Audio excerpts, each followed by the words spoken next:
It's crazy that it's week 11 of doing this. My expectations of this was, y'all see how Doechii got famous? We trying to get famous for real. But then when I looked at my life really, really closely, I'm like, first of all, are you doing your art consistently enough to gain fame for it?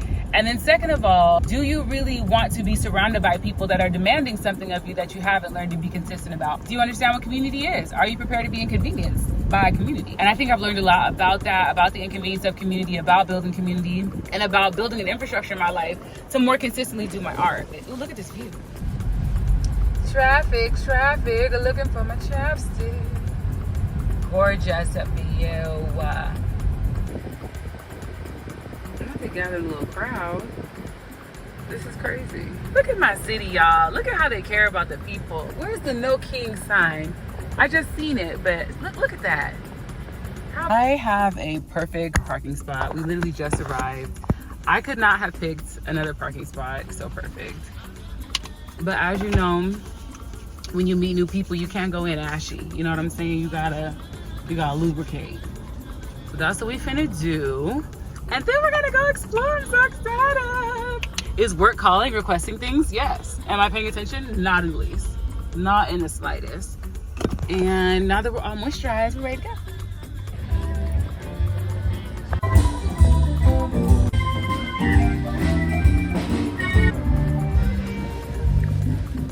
So we are in the Carl Benjamin exhibit, and this is just the absolute coolest.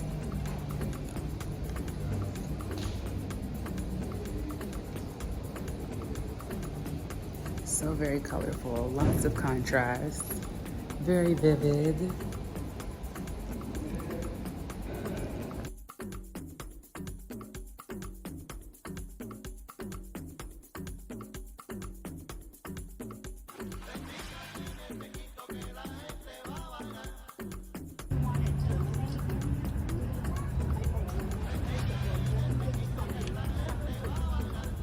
Yeah, that is adorable. Oh, thank you so much. Yeah. And then this is the booth name.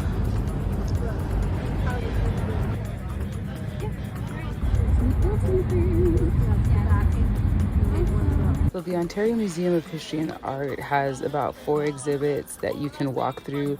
This was one about the origins of the city and had artifacts and the names of the first Black family that was there and how they were in San Bernardino and where they came from, and just different founder information and the stories of the people who were here before and the original Indigenous people who had the land beforehand. Ontario. Museums are spaces for creativity. Our vision is to make Ontario a vibrant destination for arts and culture in the Inland Empire. So their head arts council actually ended up awarding that booth that we captured the name of. And if you've ever seen Working Moms on Netflix, Juno Rinaldi is the one with the big, gorgeous curly hair. So I was super happy for her, and it was her first time exhibiting. We just completed a very cool activity, so hopefully I can go back over there with my little spare corner battery. And it was like art, like you drop the paint in there and then you use a stick to move it around and then they put it on a sheet of paper. It was very cool. But it's just really nice out here. It's just gorgeous. Okay, so conversation about workaholism. One thing that I love that chapter 11 talks about is how being busy does not mean being important. Pair that with another really good quote that I heard on social media within the past couple of weeks. It said, community is inconvenience. Most of the times when we're preoccupied with things and we're busy, it doesn't necessarily equate that we're important.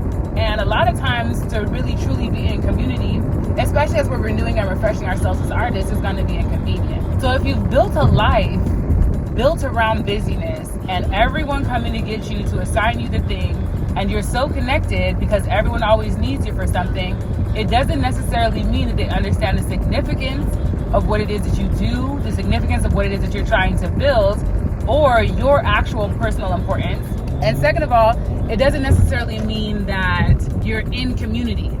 You might more so be in business. You might more so be in family.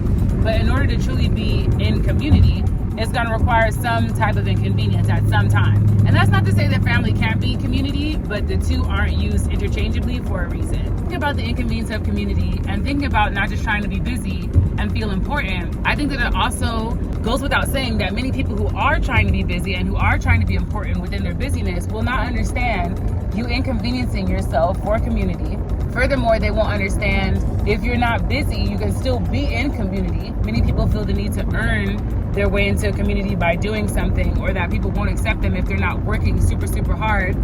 See strong Black women syndrome, that we can't just come into a space, enjoy ourselves, relax, take part of the festivities, shake hands and go home. Like, we always have to be offering something, doing something, entertaining people, etc., right? This, it can be increasingly hard to actually grow community based around something that is not busyness and that is not business. A part of the artist way, even though we might have tried several times before to be artists for pay, even though people might impress upon us, oh, your art is so good, you should get paid for that. It is not about business, and it is not about busyness.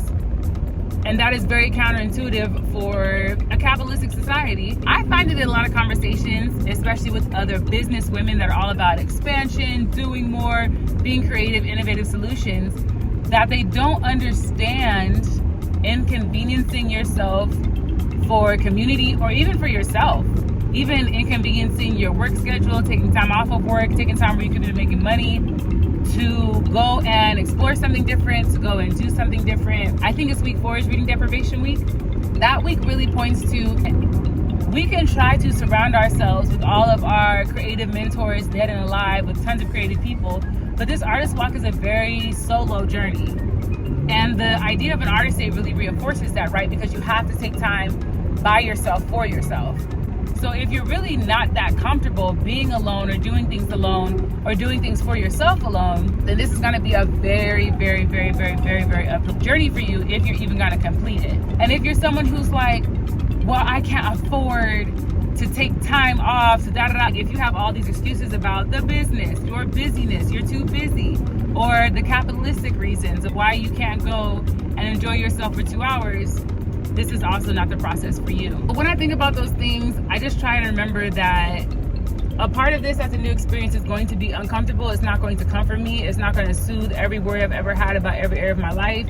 It is literally just going to affect my brain capacity to be able to understand and juxtapose several different ideas at once, and also to be able to intertwine my life with my art much more in different areas, in different ways. So now we're in a traffic jam.